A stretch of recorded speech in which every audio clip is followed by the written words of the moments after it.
You're going to edit this all, though, right, V? Yes. Okay. And then you're doing the podcast. You're editing the audio? Is that how it works? Is that how technology works?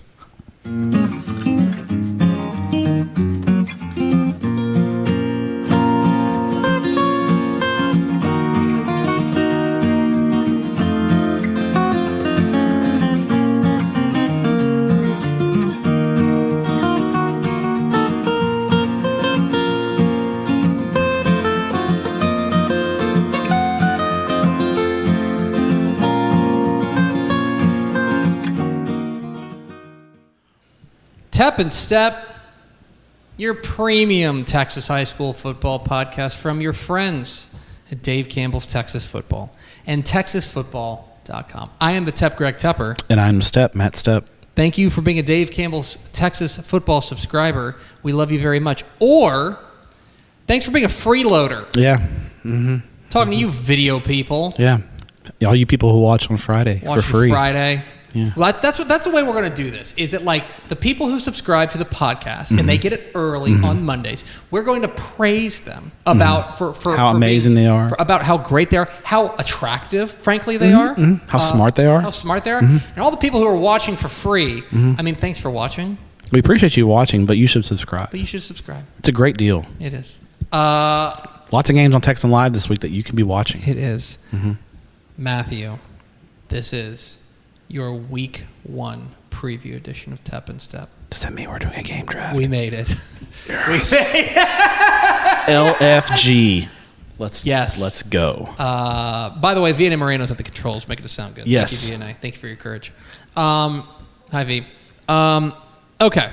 The amazing Vianney Moreno. It is week 1 of the Texas high school football season. We've made it through the long off season. It was a struggle. It was toiling. But at least we had realignment. It was a realignment year.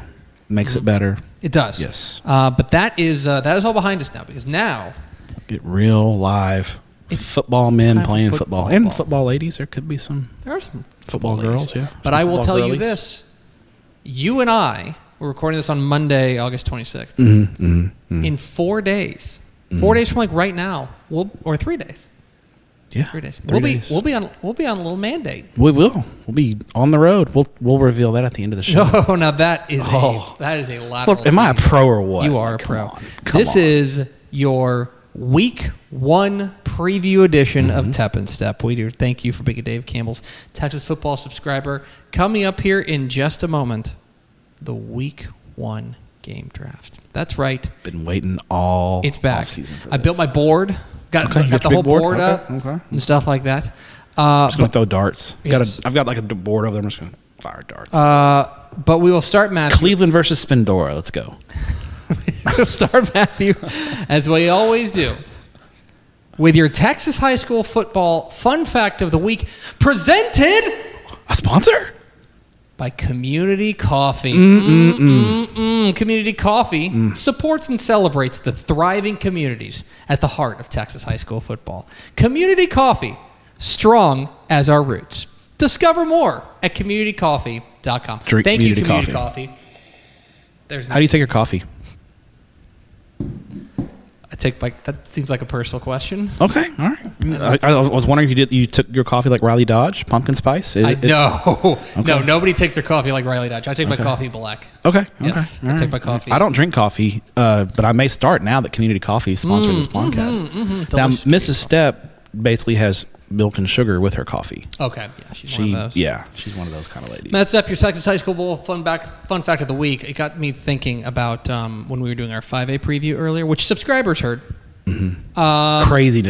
Craziness in the 5A preview. Yeah, 5A preview. Absolute insanity. We talked about how Alito has won, it's like 119 consecutive district games. Matt Stepp, who has the longest active district losing streak entering the 2024 season. Give you a hint, they've lost 69 consecutive district games. Nice. Not very nice. Not nice. Let's go forward, Diamond Hill Jarvis. It's a good guess. Dang it. It's not true. Actually, Diamond Hill Jarvis must have won a district game like their last game they won because they're not on this list. The answer, El Paso Socorro. El Paso Socorro has not won a district game since 2012. 69. I would like to consecutive dispute losses. that. Oh, yeah? That Texas is this the first ever? I just want to double check. Is this the first You're saying ever? Scarborough? No, I think Scarborough won a district game last year. I want to say Socorro won one in 2020 by forfeit. Oh, well, now we're getting... I mean, come on. Okay. I'm double checking. Okay. Let me just double check now, the record. It's A COVID forfeit. more like tech and Stepp because technical. Let's see, 2020. Technicality and Stepp. Yes. They defeated El Paso Franklin and El Paso Americas in 2020. 1-0. I actually think it was 14-0. I disagree. Hey, there it is. Your Texas high school football fun fact. I would like to file a protest. It's the week 1. Like, you can't let me have one I'm filing a protest right now. delicious community coffee No, you can have all the community coffee you want. fun fact of the week. But I'm filing a protest. All right. Anyway, that's your Texas high football fun fact of the week. That's the first ever protest I've ever filed on let's the recap. fun fact. We're off to a great start. I love how this is the first video podcast, and people are like, "This is what people pay for." Yes, and they love it. All right, Matthew. Let's recap last week's action. All right, Matthew. A lot of scrimmages. Good recap. Who won state? I saw a lot of scrimmage state championship rings being awarded on Twitter, and I was like, guys, it's a scrimmage. It's always, we always hear people. They're just like, man, dominate our scrimmage. And like, look, you would rather look good in your scrimmage than look bad in your scrimmage. But let's take it with tap the brakes. Yeah. Everything that happens this week, even though there are like no district games, everything that happens this week, 100 times more important and more telling. And it's still not that important, but it's still week 1. It does count on the record. At least we're keeping score for real. And that is, it's worth mentioning. This one thing we're going to talk about throughout the course of this program today is like the week 1 always feels like we're going to be here next week sorting out like the junk data from the real data, because it's always like it's always basically who's ready, who's the most ready for week 1. Week 1 always has a bunch of surprises, teams. There's upsets. There's always weird results, and you can react to it because you've got some data now. But it's like the only data set that we have, so we really overreact to it. So if your team doesn't play good in week 1, it's not the end of the world. Don't freak out just yet. Be concerned. Yeah. But don't freak out. Things can change. We've seen lots of teams not look good in week 1 and turn out to be just fine. To be okay. So it's a dance we have to play, because it is a data set and we're excited about it, but we just careful not to overreact, because week 1 always has some quirky results. It is fun though, because we have 721 Texas high school. 722 now. There was a game added today. Did you see that? No. Yes. El Paso Cathedral is now playing Rock Springs Friday night in Junction. So 722 games. Who do you got in that one? Cathedral or Rock Springs? Give me Cathedral. The Fighting Irish, by the way. Give me the Angoras. Okay. Rock Springs. All right, there you go. That's a good mascot matchup. Yes. Good mascot matchup. You know what an Angora is, right? It's a goat. It's a goat. It's a goat. An Angora is a goat VNA. Yes. But it is time now for the week 1 Tep and Stepp game draft. If this is your first episode of Tep and Stepp, welcome. Really and truly. Here's how it works. Stepp and I are going to go back and forth selecting games that we are most interested in. That's the phrase that pays. Most interested in it. It can be for whatever reason. If you want to talk me into Cleveland versus Splendora, go for it. You absolutely can. Sure.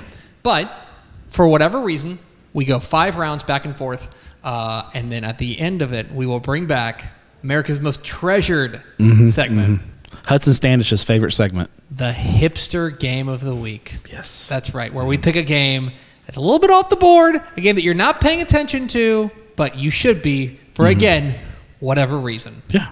There's all kinds of bits that we do in the Hipster game. So Stepp and I did a coin toss before the show. Stepp won the coin toss. It's like 5 years in a row I've won the first week 1 toss. He gets pick 1-1 of week 1 of season 8. Did we figure this out? 7? 6? We did, but I forgot. Me too. Matt Stepp. Not that important. The inaugural pick of the 2024 Tep and Stepp game draft. It's a good slate, I'll tell you this. It's a really nice slate of week 1 games. Yeah. Where are you going? 7 o'clock Friday night. Live on TexanLive.com. How about that? That's cross-promotional. The Columbus Cardinals visit the Quero Gobblers. 3A versus 4A. Great small school matchup. And I don't want to say Columbus is the talk of the state, but Columbus is getting a lot of buzz. And a lot of that buzz is because of the players they have returning.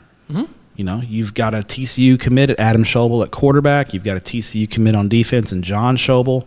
Man, it's weird, those Schobels. They love TCU. Weird. Man. So weird. And Carter ate at Schobels. He said it was very good. Did he? He did. First story that's coming out this week on TexasFootball.com. Yeah, that's a tease right there. Mm-hmm. But they've got other guys. They've got a defensive end whose name escapes me because I'm a terrible sports writer, who's just got a Sam Houston offer. They've got Braylon Fisher, one of the top sophomore wide receivers in the state of Texas. Mm-hmm. And they have this other guy that just transferred in that's kind of getting a lot of buzz. Yeah. Considered one of the best six-man players of all time. Grayson Rigdon is now there as well. Anthony Shorter's a defensive end. Anthony Shorter, thank you. Tight end, defensive end. Just picked up an offer from Sam Houston, so a very good player. But Grayson Rigdon, I'm fascinated by this game because of Grayson Rigdon. Mm-hmm. This is his first ever 11-man football game. Six-time 6A or six-man state championship MVP. He's on both sides. Four-time in 3 games. Yeah. Okay. He's won both sides of the ball once. Considered one of the best six-man players of all time, is now playing his first 11-man game. I am fascinated to see how this thing goes. And maybe week 1 it doesn't go well, but he's adjusting. I get it. You got to give him a little grace. If Grayson Rigdon doesn't have like 4 touchdowns, let's not. Oh, 6-man sucks. He's not a great like. Take some time. Let him cook a little bit. Let him marinate. It's going to take some time, but I think I'm going to be fascinated to watch. And it's also worth mentioning that like if he doesn't have 5 touchdowns in the first game, Quero might be a reason too. Quero's generally very good. You know, we're talking about a 4A team that did not make our top 10, and it was a surprise for a lot of people. They're a perennial top 10 team in the state.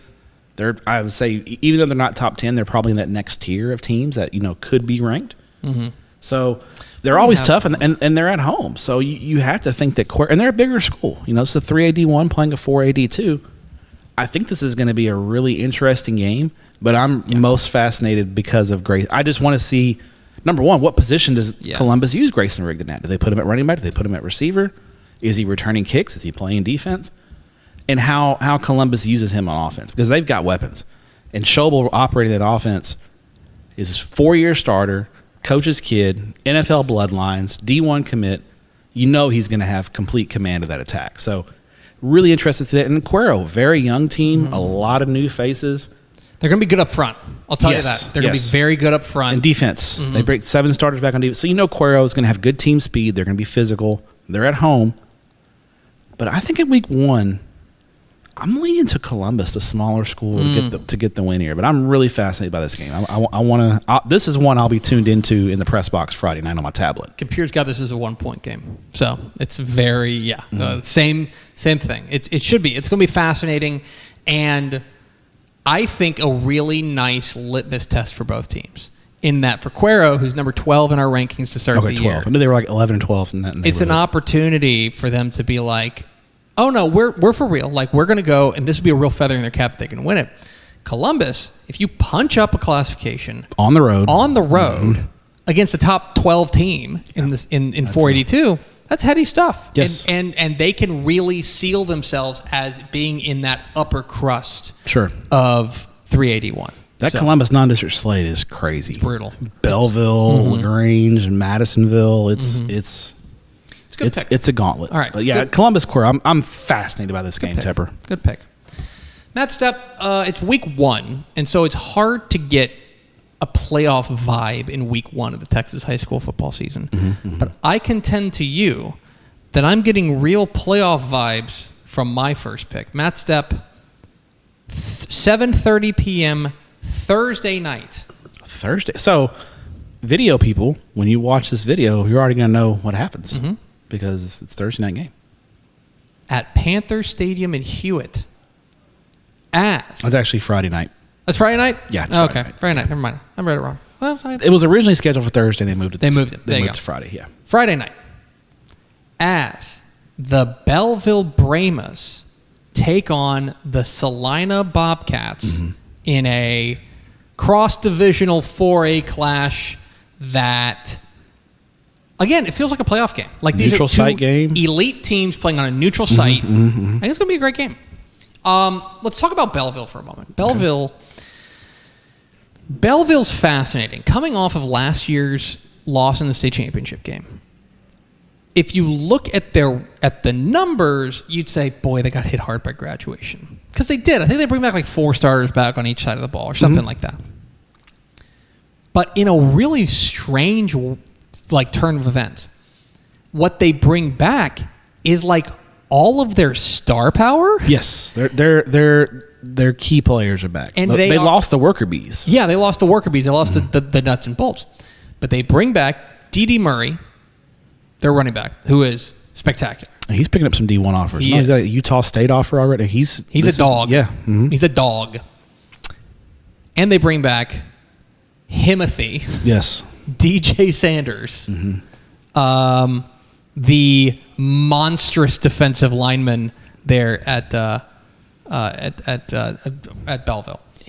He's a freak show. He is. If you've never watched this, he's an A&M commit now. Yes, committed to A&M. He is a freak show, and it's not that he's huge. He is. It's that he's huge and fast. Yes, and incredible. He plays angry, which is weird because he's like the sweet, like off the field, he's like the nicest kid. Like a very soft-spoken guy, apparently. Yeah, but then when he puts his helmet on and puts his Belleville jersey on, he like just turns into like this monster who like we just don't want to be in front of in football. But the star power there at Belleville's like overwhelming. Can they fill in the gaps in the worker bees? Mm-hmm.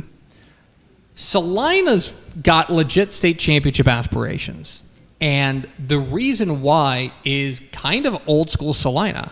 Yeah, this is a very much a throwback, G.A. Moore type Salina team. Because what they're going to do, they're going to be good in the trenches, and they're going to run the damn ball. They've got Logan Gutierrez. Yep. They've got Harrison Williams. Yeah, really, really good backs. They are deep, and they are physical, and they're going to kind of mash you.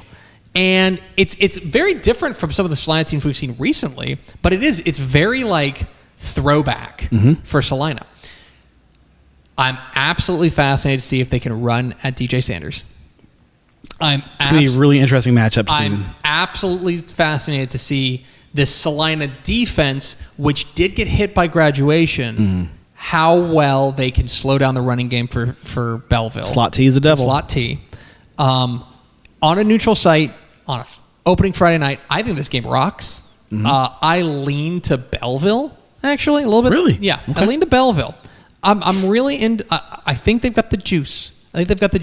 And I think especially with the star power they've got coming back in an early season matchup, I think that can shine through. So I'm going to go with Belleville and Salina as my first pick. Okay. What is your second pick, Matthew? I'm going to go down to the Houston area.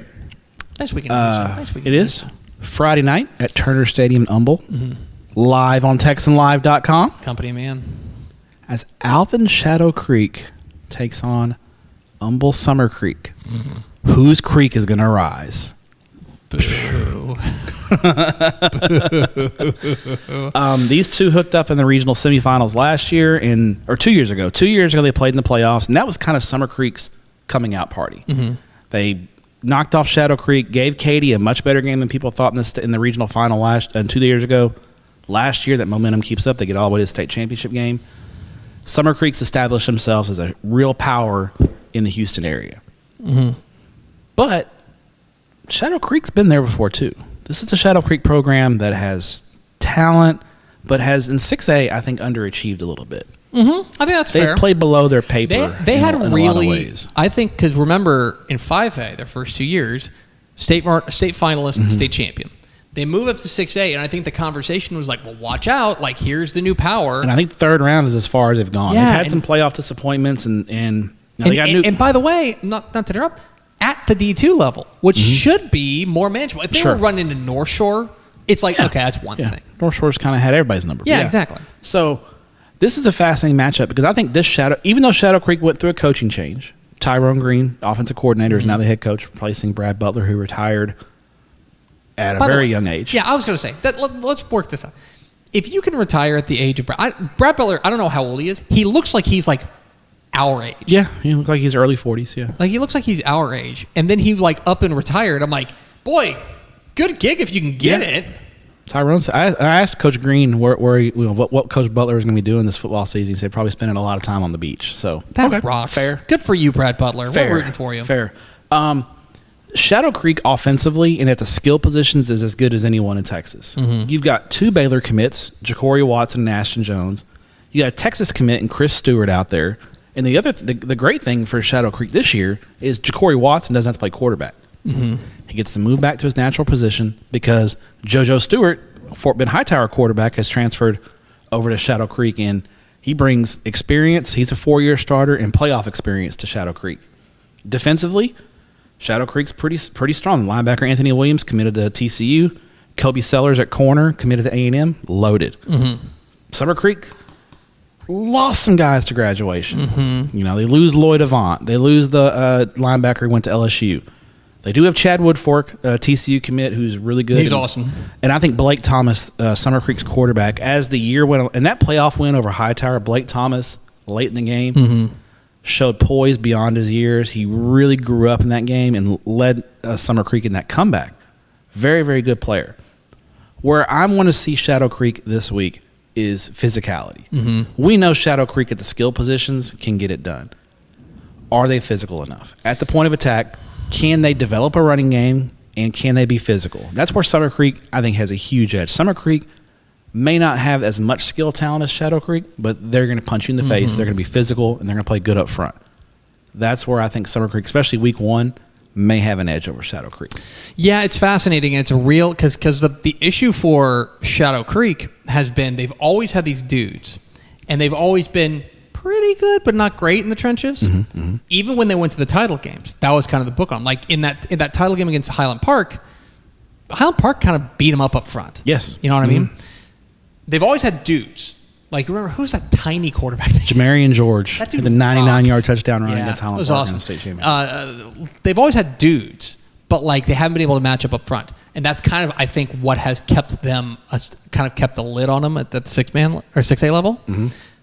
If they can prove that they can match up with a certified, like a team that prides themselves on just like beating you up in the trenches, if they can do that, I think that bodes well for them moving forward. That's a perfect example of like, even if they don't win the game, if they just match up well with them, I think that would go a long way. But it's a fascinating game, and it's also just, it'll be interesting to see where Summer Creek is in their kind of. They've got a lot of, they got to replace a lot of key guys. So this is I think the marquee matchup in the Houston area this week. 2 Houston area teams, and it'll be one of our marquee games on Texas football tonight, Friday night. I would like to stay in the Houston area. Okay.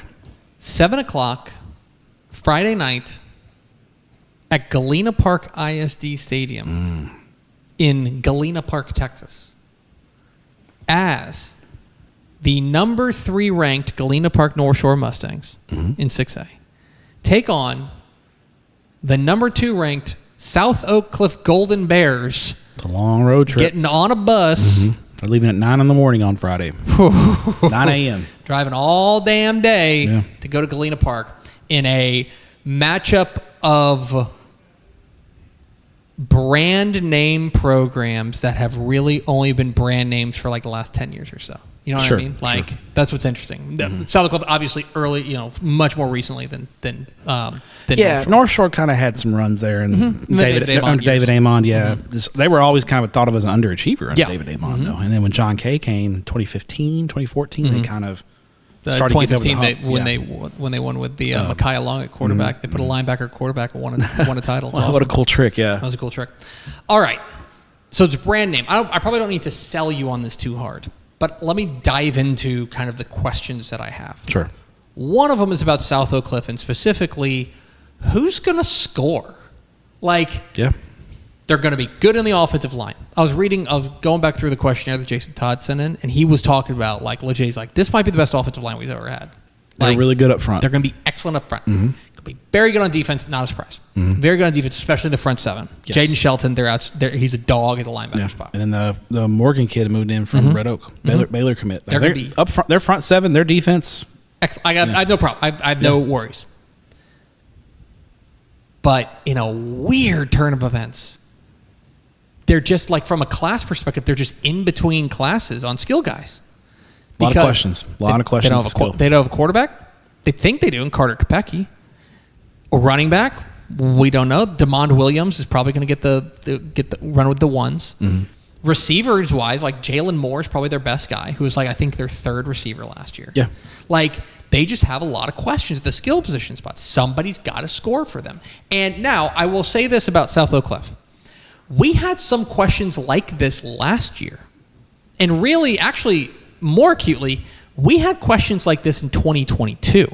We've had questions about since Kevin Henry Jennings graduated. We've all kind of South Oak Cliff has morphed from being a dynamic offensive team to a defense running game team. Very physical, run the ball team, and not very flashy, but just brutally efficient. I just remember doing this podcast with you during that 2022 playoff run, and we were just like, they just got to give the ball to Danny Green the whole time. You know what I mean? It's just like keep running the ball. And it was just so different from what we had seen with Wildman running out there and all these playmakers they've got. They were loaded. They were an FBS factory. Now they are offensive line and defense, and how everything else fills out around them. For Northshore, much more of a finished product in week one. I would say much more. Yes, they bring a ton back. They bring back, I think, 17 starters from last year's ball club. They're loaded. And I've talked to some people down in Houston who feel like they think this could be the best North Shore team they've ever had. Like I've talked. Now, 2018 is going to be a high bar. 2018 is going to be a high bar to roll. But I've talked to people are very excited about North Shore this year. And they, for good reason. They're loaded. I mean, how many 6A teams, legitimately, how many 6A teams can say that they have a guy like Caleb Bailey, a 4-year starter at quarterback? And by the way, not a 4-year starter like, and you went 1-9 the first year.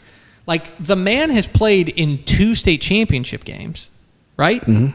Played two state championship games in 3 years. And the other one he lost in the semifinals, right? Well, he got hurt. No, he got hurt. Yeah, they got hurt. And they've been to 3 semifinals. They've been to 3 straight state championships. Oh, that's right. They lost to Westlake when Demetrius Davis is senior 21, year. 22, 23. You're right. Yeah, exactly. So right. Bailey is a freshman. They won a state championship. Sophomore, he got hurt. He was hurt, and they were running with Touchdown Dave. Touchdown Dave, who they almost beat Duncanville with Touchdown Dave. And then last year, Duncanville put it on him. So they've got Caleb Bailey, Deonta Blanc, DeAndre Hardiman. They have like the best corner in America in Devin Sanchez. They have a linebacker who's committed to LSU who basically runs like a 10-2, Charles Ross. Yeah. I mean, they're freaky. And they're better up front. Last year, North Shore wasn't great up front, and they all come back. They're all back, so I think they're going to be a lot better up front. But the question for them, and one thing by the way, also had Quanell Farrakhan, who's committed to Colorado, move in from the Woodlands. Here's the thing, though. They have not always started super hot, North Shore. They've had some stumbles out of the gate. They lost to Katy that year, week one. They've had some stumbles out of the gate. How quickly do they start? There's also kind of an elephant in the room here, which is that Galena Park North Shore has an enrollment that is 3 times the size of South Oak Cliff. Yep. North Shore's got 4,500 and South's got 1,500. Yeah. Okay. Big difference. I think on the top end talent perspective, especially at certain positions, I think South Oak Cliff actually is one of the few teams that from a talent perspective can probably match up. But I think the depth wears on them. I think the depth is an issue. Yeah. And then also, can they find anybody to score this early? That's the question. I'm a lot more interested. I think North Shore's your favorite. I'm a lot more interested to see what South Oak Cliff looks like and who is their go-to guy. Who are their go-to guys? Yeah. South Oak Cliff's going to want to. Their game plan is going to be run the ball, play it close to the vest, keep it close, try to win it in the fourth quarter. Yeah, exactly. Right. If North Shore runs out early, gets out to a 14-0 lead, could be bad. Could be in trouble. Another thing I'm interested in, Caleb Bailey. He played last year, but was not ever 100%. Got his knee cleaned up this offseason. All indications are that he is as healthy as he's been since he was since before the injury as a sophomore. So, interested to see. I want to see how much North Shore runs him, because if you go back and look at Bailey's sophomore tape before he got hurt, he was a menace running the football. Yeah, because what they did was they took the reins off him. Because freshman year they kind of kept him. Yeah, in a bubble a little bit, and then they protected him a little let bit. the reins off him, and he was a menace. So last year he didn't run as much. It was a lot more, almost like they had the reins back on him a little bit. So we'll see. I want to see how they kind of utilize Bailey, and maybe they don't utilize him in the running game very much because it's a non-district game. But I want to see what he looks like. What's your third pick, Matthew?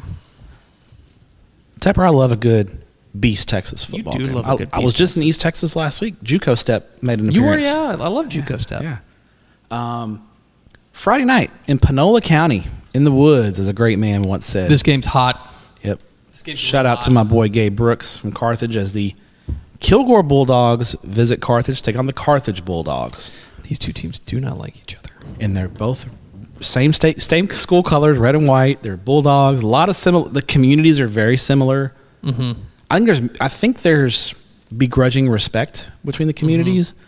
But yeah, I think Kilgore's tired of getting beat by Carthage. Mm-hmm. Carthage has been, Carthage beat, it wasn't that long ago. Carthage beat Kilgore in a state championship game. That's right. All East Texas title game. And they're like 20, maybe not 20 miles. They're like 40 miles apart from each other. They're not far from each other. So I think both these teams are Carthage has beaten Kilgore and Gilmer in title games. Yes, they have. Yes. That just dawned on me. Yeah, they have. Weird. I'll tell you this. These are 2 state title contenders. In fact, in my preseason predictions, I have both these teams winning state.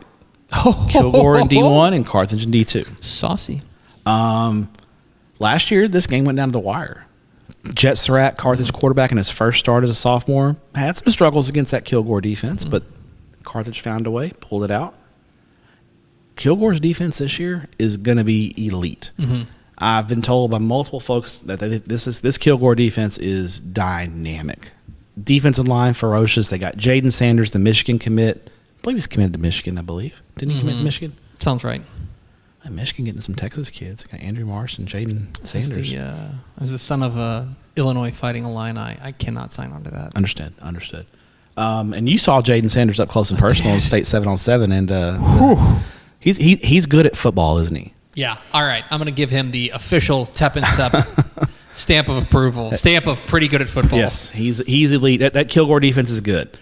Offensively, they got a few more questions. Their young quarterback looked good in 7-on-7. Mm-hmm. They've got a sophomore running back, Rayshawn Williams, who really impressed as a freshman. I think he's going to be the lead guy this year. So excited about Kilgore. Mm-hmm.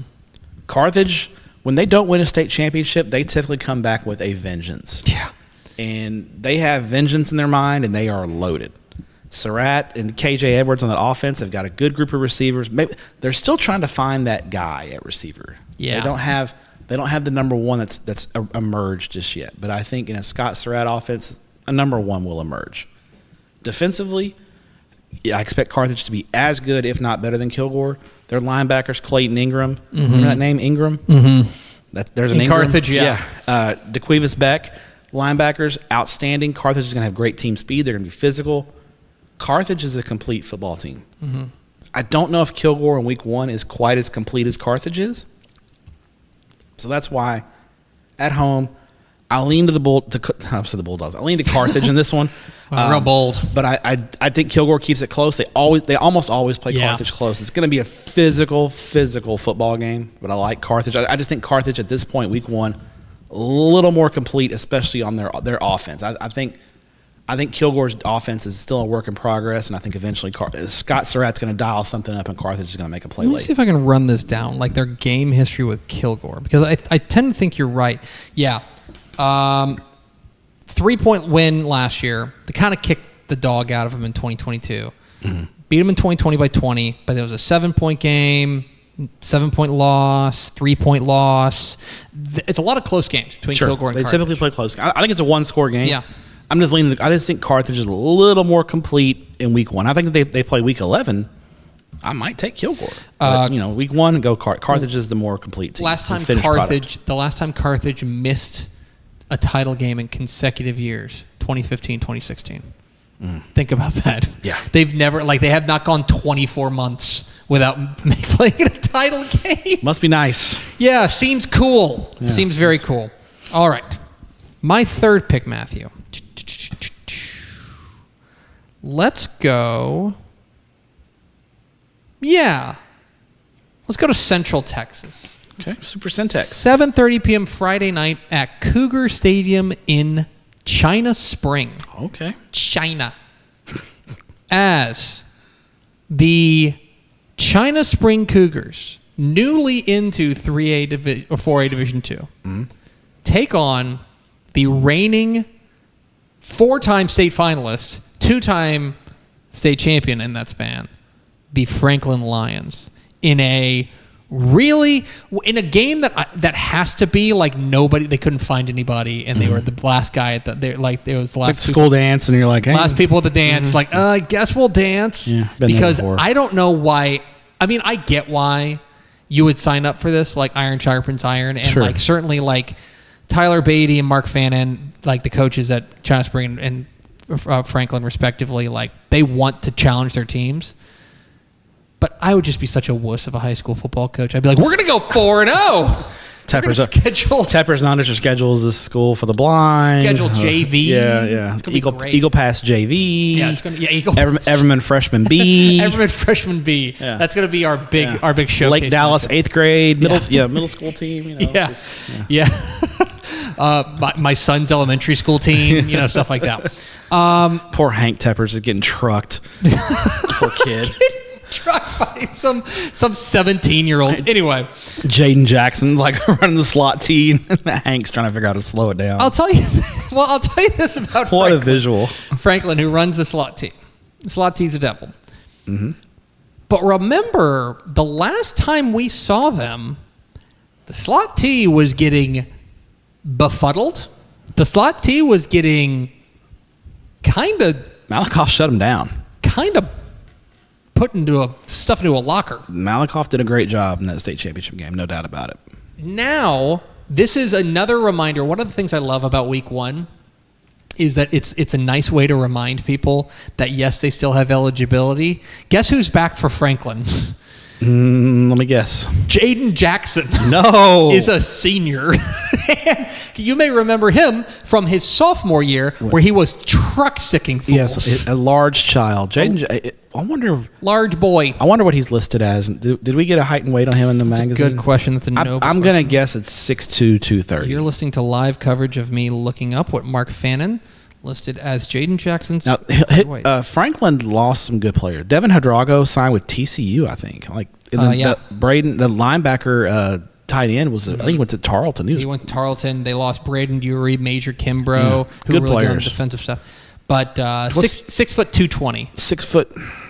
There's no way he's number one. He looks. He's not walking around at 220. He looks bigger. He looks like he's 6'2", 235. He's a moose.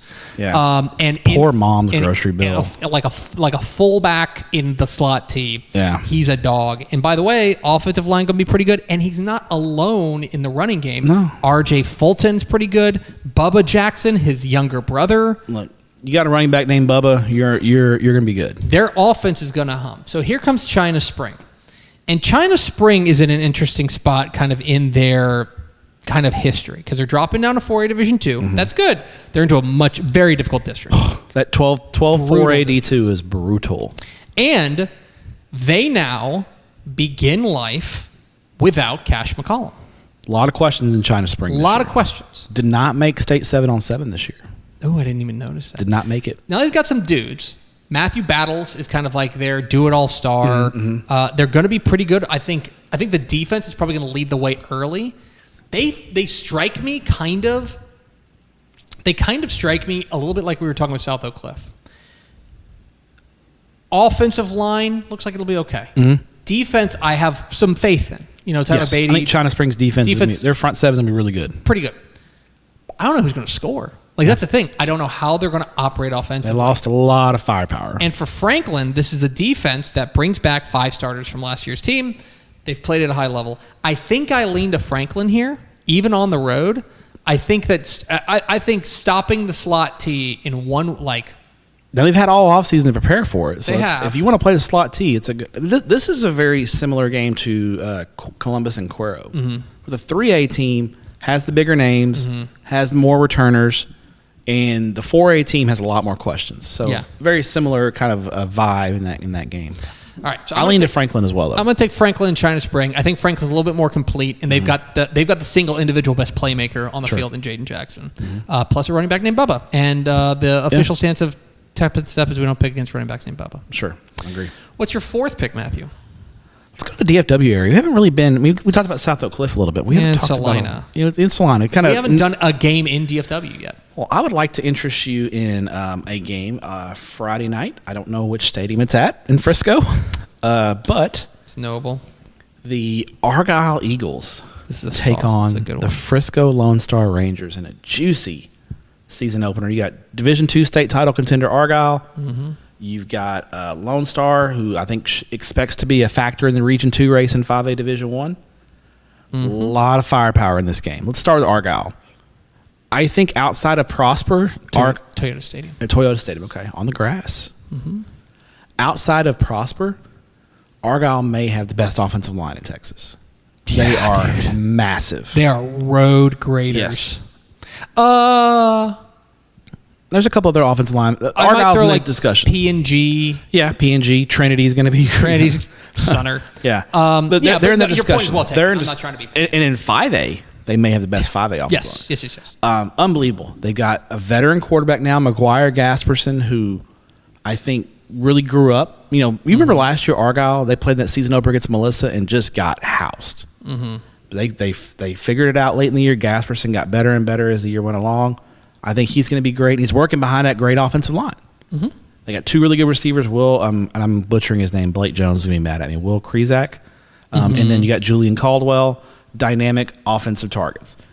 Now, the defense, some questions. Argyle typically defensive line is very good, but there's a little more question. I'd say it's a lot of potential on the Argyle defense. Well, they're going to get tested this week because, you know, Jeff Rayburn and that Frisco Lone Star offense is going to be able to push you and test you. If you've never seen Davion Gross play, here's my question about Lone Star. How does Lone Star every year end up with this like Swiss Army knife running back receiver kind of combo hybrid? Ashton Jeanty. Now you got Davion Gross, who our friends at 24/7 rate him as maybe I think the top running back in the class. I mean, but he can play receiver. He can line up at receiver. He can line up at running back. He can do it all in the slot. They've also got Bryson Jones. Bryson Jones had 15 touchdown catches last year. Really dynamic receiver. Defensively, Lone Star should be solid. Bring a good amount of talent back. One major question mark at Lone Star. Who's going to be the quarterback? Yeah.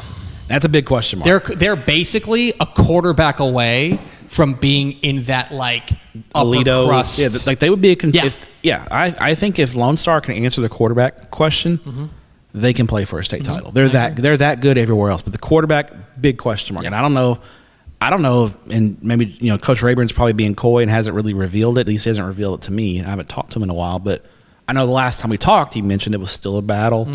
They were still fighting. So I'm interested to see what Lone Star does at quarterback. I'm leaning to the experience of the Argyle. They got the veteran quarterback. They've got a lot of playmakers, and they're really good on the offensive line. So I'm leaning to Argyle here, but I'm really fascinated to see if Lone Star. I don't have any doubt Jeff Rayburn's going to find a quarterback and develop a quarterback. It may take some time. Week 1, will it happen? I don't know, but it needs to be quick because they're in a 9-team district, and district play starts in 2 weeks. That's the crazy thing is Lone Star is going to be playing district ball games in a very deep district in a couple of weeks. I like Argyle in this one, in a very, very tight one, but I think this game's fascinating. And the other thing is we'll find out a lot about the defensive front for Lone Star. Because, look, like if you're going to play in 581, you're going to have to match up with some big hog mollies up front. Alito, Highland Park, Denton Ryan. Exactly. Yeah. Teams that want to mash you. And so here's a good test right out of the chute and be like, all right, how good is your front seven? How much can you trust them? Agreed. So that's a good pick. All right, Matthew, let's find out where this game is. This was a good idea to start a sentence and not know where it's going. 7 o'clock on Friday at... Is it Bulldog Stadium? We'll find out. It is Bill Anderson Stadium in Stamford, Texas. As the two-time defending 2A Division II state champion Albany Lions begin their title defense as they take on the Stamford Bulldogs in a really fascinating big country clash where... I mean, there's a lot of questions I want answered, but the number one question I want answered is, so Albany, without Adam Hill, what exactly would you say you are? Like, because the last 2 years, they have run to state championships, and when they've needed the play, they've been like, hey, giant dude. Yeah, who's really fast. Go make a play. Hey, fast, giant dude who's going to Texas Tech. Here's the ball. Go win us the game. And he did it a lot. Now, that is selling short also what was an excellent defense for them the past couple of years. But they get hammered by graduation. Albany does. Albany gets hammered. They bring back 5 starters on offense and 2 on defense. 2. They are hammered by graduation. Yeah, hit hard. A lot of this is going to be about how well they replenish the offensive line and how much they turn to Chip Chambers, their quarterback. Chambers is going to have to carry a lot of the load for the Lions this year. Who did, by the way, like, he was not a bus driver. Like, no, he made plays. He made plays. He was a strong quarterback. In that semifinal win over, or was it regional? It was regional final against Collinsville. He threw Adam Hill caught the pass, but he threw a beautiful wheel route for a touchdown to kind of put the game away. So he can make throws. They will get a test right out of the chute against what I'm ready to declare is a pretty underrated Stamford team.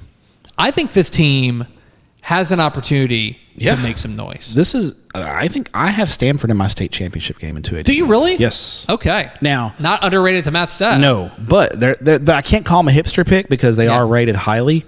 The question I have with Stamford come playoff time is this is a great group. They've got a lot of 3-year starters. Wayne Hutchinson is in his second year back, second stint in Stamford. They haven't had a lot of playoff success. Yeah. They've had a couple of first-round losses. They've kind of wilted. Yes, and that's the question I have about Stamford. Other than on paper, they're as good as anyone in 2A Division I. Christian Duran, their quarterback, dual-threat guy. T90 little dude, 5'7", running around there, but he's awesome. And then their linebacker core, Caston Vega and Clay Whitfield, they are excellent. This is, to me, a real opportunity to see where Albany stands in the 2A Division II race. They don't need to win this game on the road because they're punching up a division, and they've got a lot of questions to answer. If they do, though, if they go on the road and beat Stamford, I'm ready to kind of have a little bit of reconsideration on them on where they stand. But for Stamford, also a team that I think wants to establish themselves as an elite upper crust program. I think they can do that. This will be a real feather in their cap. Regardless, one of these teams is going to come away with a real feather in their cap win on Friday night, and going to feel really, really good about their position. And I can see either one of them winning. I'm going to give the champions advantage to Albany, and they've got Denny Faith coaching them. They do. Dude's won a lot of football games. He has forgotten more football than we'll ever know. I think I lean to Albany, but I think it's really tight. I'm taking Stamford in that game. All right. So I think Albany's got too many questions. What is your final pick, Matthew? Gonna go back out to East Texas. Friday night at Abe Martin Stadium in Lufkin. Yeah. I looked at this game. I almost a rivalry game that I know you've attended. I've not attended a Longview or Lufkin game. Can you give me a quick summary of a Longview Lufkin rivalry game? Loud. I don't think it's not a blood feud. They don't hate each other, but like this is a game that like means a lot to them. Yes, and they want to. It means a lot to them. I think that's the way I put it. Physical too. Physical. My God! These two teams will knock lumps out of each other. They will take two tire irons and beat the hell out of each other. It's gonna be great. It's in Lufkin this year. Longview's got questions. They lost a really, really good senior class, namely Taylor Tatum, who is now at OU. And they lost the great Willie Nelson in the secondary there. Went to Oklahoma State. You might say he's on the road again. Yes, I might say it. They do have Kelvin Washington, the new running back who's going to be taking the lead. They've also got a running back named Buster Mumfree. And listen, like we said with Franklin, you got a running back named Bubba. You got a running back named Buster. And in East Texas, I'm going to be a fan. That's a nickname or a name you earn. That's an earned name. Yes. Yeah. Maybe his mom named him Buster. Maybe. I hope so. If his mom named him Buster, then shout out to Mrs. Mumfree. Call Buster. So, they got a good receiver, Demarion Williams. So they got talent. Defensively, they're going to be led by our linebackers, Brendan Reese, Kason Brooks. But they got to rebuild the secondary. You got to replace a lot on the defensive line. And they got to figure out, the quarterback situation. Did they have a guy that can really lead that offense? And they really haven't had that since Haynes King graduated. That's kind of been a a hole there for Longview. I mean, obviously you don't just take, you don't grow Haynes Kings on trees, even though I'm sure the folks in Longview would love that if they can, they could go out there and have another Haynes King tree. Yeah. So they got to figure that situation out. Lufkin is intriguing to me. They're moving south in realignment to District Region 3, more of a Houston area district. They should have been there all along. That's another story. On paper, if you look at their returning starters, you're like, man, they lose a lot, but they played a ton of young guys last year. They're really excited about this group. The defense, Lufkin's front seven is going to be elite. Mm-hmm. You start with Zion Williams, the anchor in the middle of the defense, LSU commit, Elijah Alexander. They get 2 300-pounders right there in the middle of the defense. Hard to block. Longview's offensive line is going to be good, but can they handle those two monsters on the interior defensive line? And then you've got linebacker Caden Hooper, who's going to be cleaning everything up because those two guys are just taking up all the space. There's new faces on offense, so that's the question. Lufkin always gives Longview hell. Mm-hmm. That is true. Always play him tough. They'll play him tough in Longview too, but you can count on Lufkin giving Longview a game in Lufkin. I lean to Longview. Both teams have questions, but I think this is going to be a knockdown, drag-out, absolute dogfight. A word on Lufkin for me. They kind of almost, I think they fall in the Atlanta category for me of a team that I want to buy in on, but I've just been burned too many times the past few years. Mm-hmm. They've had considerable hype. Part of that is our fault, but considerable hype the past few years. They've underachieved. Yeah. And so I'm a little hesitant. Now I will say this: you go beat Longview, giddy up. Mm-hmm. I'm in. Mm-hmm. You know what I mean? I think they just played Longview tough, and I do think going south is going to help them. They get out of that district. They've been in the district the last 2 years with Forney, Longview, Tyler, Lancaster, McKinney North. Mm-hmm. Really brutal district. Yeah. They're going south now. I think, not saying there's bad teams in there, but I think Lufkin's going to be more battle. I think Lufkin at minimum finishes second in non-5A Division I this year. Yeah, at minimum. I think so. Because, Poorth Memorial is probably their biggest test within district. That's a good pick, Matthew. My fifth and final pick, Matthew, was a game I knew that I could get the fifth round. It's a value pick. Ooh, look at that. 7:30 p.m. Friday night at Tiger Stadium in Oglesby. Oh, you definitely, As the number 1 ranked Oglesby Tigers take on the number 2 ranked Abbott Panthers in the best 6-man non-district game of the year. This game's awesome. You said it's in Oglesby? It's in Oglesby. Okay. I knew Abbott has a new stadium. I knew that. Yeah, I think they're christening it next week. Yeah. Oglesby was going to be the number 2 team in the state in 1A Division II. Remember, they lost in the state championship last year. Grayson Rigdon, moving to Columbus, made us reconsider our rankings. We bumped them to number 1. They are not a charity case at number 1. They are excellent. And it starts with Kyler Fawcett, who is now probably the best player in 6-man football. Now that Grayson Rigdon's gone, he's probably the best player in 6-man football. He's awesome. You may remember him basically from the title game last year where he was one of the only guys to ever go toe-to-toe, like score for score, blow for blow with Grayson Rigdon. Mm-hmm. He was awesome.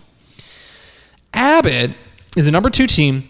It's the coaching debut of Kyle Crawford, taking over for his dad, Terry Crawford.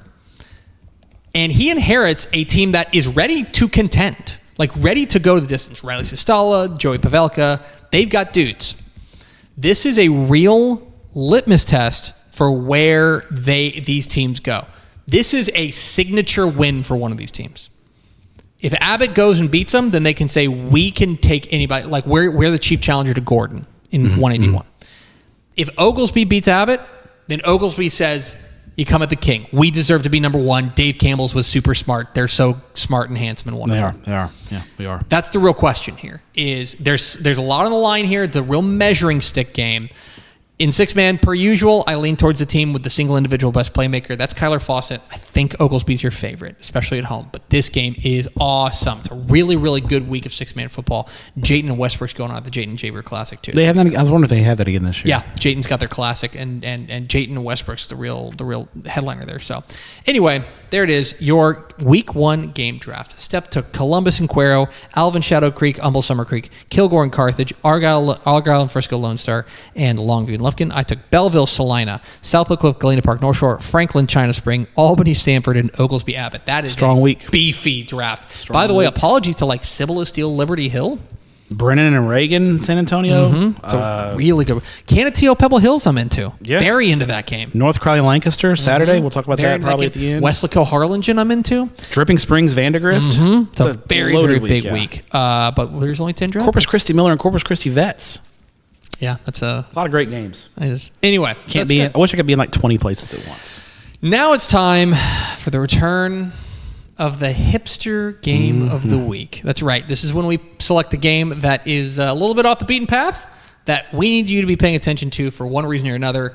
It can be for a good storyline. It could be for just down the road. It could be a bit. Yeah. It could be for like playoff implications down the road, stuff like that.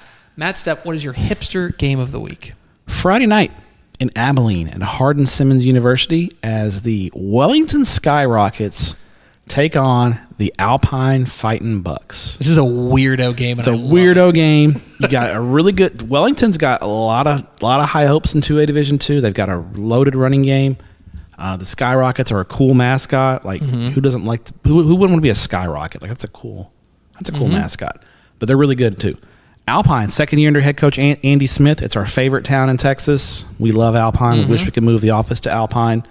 And they were pretty good last year. And Alpine expects to be a lot better this year in their second year under their head coach. A lot of experience back. And they're a bigger school, 3A Division II. So interested to see how both these teams look. I think both teams are playoff type teams in their respective classifications. Obviously, Wellington's probably more of a regional contender. Alpine probably a 2 to 3 round max team, but interested in this cross-regional kind of weirdo neutral site matchup. This is a weirdo neutral site matchup. I'm into this game. I'm into it. Mine is also in the big country. Mine is also 2A versus 3A. Matt Stepp, 7:30 p.m. Friday night at Dragon Memorial Stadium in Bangs as the Bangs Dragons welcome in the early Longhorns in a game that's probably off your radar. Bangs was let's see. Who was it? Yeah, Bangs was just 2-8 last year. They bring back a couple playmakers they're really excited about, including Kitty Cole at the quarterback spot. They have a new coach too. Early was 6-6 last year. They have a new coach too. I'm getting there. Oh, sorry. My bad. They went 6-6, won a playoff game last year. They bring back Rowan Price there, who was a sophomore quarterback for them. Oh, I'm sorry. He transferred. He transferred. He went to Palestine. They bring back Andrew Reedy, their wide receiver, I hope. He did. He's there, I think. They are, but what's interesting to me about this game is you mentioned early as a new coach. Randall Case, their defense coordinator, promoted from within. Banks is a new coach. Colton Buzzard, the former Gregory Portland defensive backs coach, takes over at Banks. Coach Buzzard. But his dad was the head coach at Winters for a long time. Rusty Buzzard. Rusty Buzzard. It's a great coach's name. Texas forever. Yeah, Rusty Buzzard. This is, from what I understand, the only matchup in the state of two first-time head coaches. Oh, okay. Two coaches who will be coaching their very first game as head coaches. Someone's O's got to go. Someone will go. Someone will be undefeated as a head coach coming out of this one, and that's interesting to me. Also, we probably won't talk about Bangs for the rest of the year. An interesting kind of that big country kind of Brownwood area. Early is north of Brownwood. Bangs just south of Brownwood. It's a Brown County showdown right here. Exactly right. Let's go. So anyway, there it is, your hipster game of the week. Now, Matthew, why don't you tell the folks where you are going this week? Yes. So Thursday. We can now reveal it after 2 weeks of teasing. Thursday, tweeted it. You and myself will be headed to Hamilton, Texas. Yes, we are. I'm so excited. Frost versus Winters. Let's go. Is this the biggest bit Texas high school football game ever? The Ice Bowl in August? What was the game? There was a game a couple of years ago where a 6-man team played an 11-man team, and they played one half. Throckmorton and somebody. I do Yeah. remember. That was a big bit. That's a game, big too. bit. Yeah. This is up.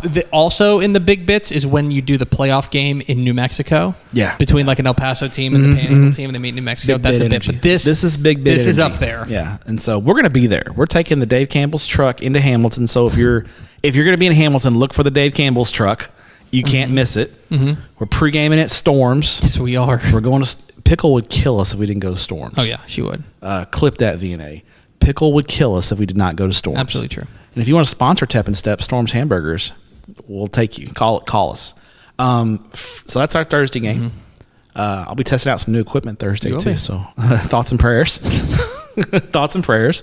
Friday night I will be in Godley as Alvarado takes on Godley, and I'm going to be checking out Godley's incredible new stadium. Apparently, if you Google Godley Stadium, Godley's new football stadium. The photos are shocking. Yeah, I can't wait to take some video from that thing. It looks crazy. So and Alvarado is going to be a really, really good 4A team. So we're going to get eyes on Cardia Collier and the Alvarado Indians, who we think are going to be really, really good. I think Cardia Collier rocks. Yes, he's a dude's rock kind of guy.